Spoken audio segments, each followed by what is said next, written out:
tadi saya agak menarik juga tuh eh, ketika berkurban tadi itu ada menyalurkannya dengan ada yang dengan daging langsung, ada juga dibuat dagingnya dibuat apa namanya olahan juga gitu. Kalau memang ada yang dibuat olahan, kira-kira pernah nggak di apa namanya olahan apa yang dibuat oleh sahabat yatim langsung langsung disalurkan untuk para mustahiknya? Kalau tahun 2020 itu kita membuat olahan kurban itu ada bakso, bakso daging sapi, terus ada sama abon kurban.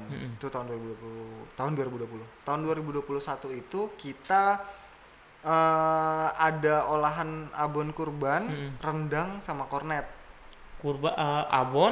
Abon, rendang, kaleng sama kornet ya. Tahun 2022 lalu kita ini alhamdulillah ini tahun 2022 kita membuat juga olahan kurban itu bentuknya abon kurban, Pak. Abon kurban. Itu bikin sendiri tuh? Itu kita ada home produksi gitu di wilayah Bali. Oh, jadi nggak di sini gitu ya? Nggak di daerah sini. Jadi diambil orang lain juga di home industri itu? Ya, home produksinya itu di wilayah Bali. Di wilayah Bali. Pengolahan abon kurban ya, abon kurban. Sampai sekarang tuh ya? Iya, sampai sekarang. Betul. Tapi kalau tadi kan ada juga yang nggak olahan ya, Bang Sauki ya. Ada juga yang daging kurbannya langsung. Itu memang diberikan untuk untuk tempat-tempat terdekat atau mustahik terdekat, atau yang jauh juga dapat atau gimana? Kan ini kan agak jauh nih. Sedangkan setahu saya sahabat yatim Indonesia itu kan ada di mana-mana gitu. Ya, betul. Jadi untuk yang daging yang bentuknya hidup ya tadi ya, yang hewan kurbannya itu kita salah satu fokusnya itu menyalurkan daging hewan kurbannya itu ke asrama sahabat yatim yang ada di Indonesia.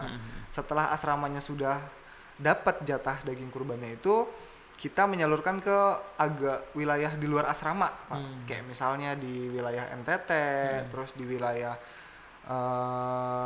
Makassar, terus Kupang termasuk NTT ya.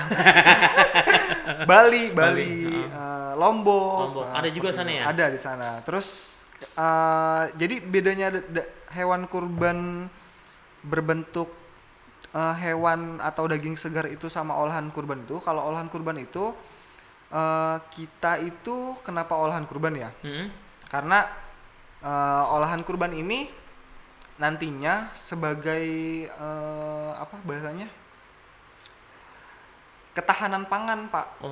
Jadi olahan kurban ini kan awet bisa sampai setahun 2 tahunan ya. Nah, tujuannya itu supaya dapat disalurkan sepanjang tahun. Jadi ketika ada bencana, ketika ada kekurangan pangan di wilayah-wilayah tertentu, insya Allah olahan daging kurban atau abon kurban ini dapat langsung kita sebarkan di wilayah-wilayah, kita distribusikan di wilayah-wilayah tersebut gitu. Jadi bisa praktis langsung dimakan gitu. Langsung dimakan ya. Jadi tapi kebanyakan berarti memang sudah diolah ya. Kebanyakan lebih ke 50-50 sih, Pak. Nggak semuanya diolah. Jadi kalau misalnya hewan kurbannya perolehannya segini, yang diolah segini gitu. Kalau tahun lalu itu yang diolah itu 10 sapi. Itu untuk pemotongannya itu memang di daerah tempat-tempat asrama, atau karena asrama tadi banyak ya, atau memang ditempatkan satu tempat, dipotong hewan kurban itu langsung dijadikan olahan itu atau gimana? Enggak, Pak, kita langsung salurkan hewan kurbannya. Oh, hewan kurbannya. Langsung kita salurkan hewan kurban. Jadi hidup ya. Hewan kurban hidup ya, betul. Jadi untuk yang dibuat olahan itu dari yang mana nih? Kan semuanya kan sebenarnya udah dapat bagian-bagian ini setiap itu ya, setiap tempat itu gimana itu? Kalau yang di olahannya itu kita khususkan distribusinya itu di Bali, Pak. Oh, untuk khususnya. Jadi hewan kurbannya itu hewan kurban donatur itu kita kirimkan ke Bali. Ya, nanti dari Bali itu mereka olah hewan kurbannya jadi bentuk olahan kurban abon. Dalam bentuk hewan kurban yang masih hidup, jadi disembelih di sana. Iya, betul. Luar biasa.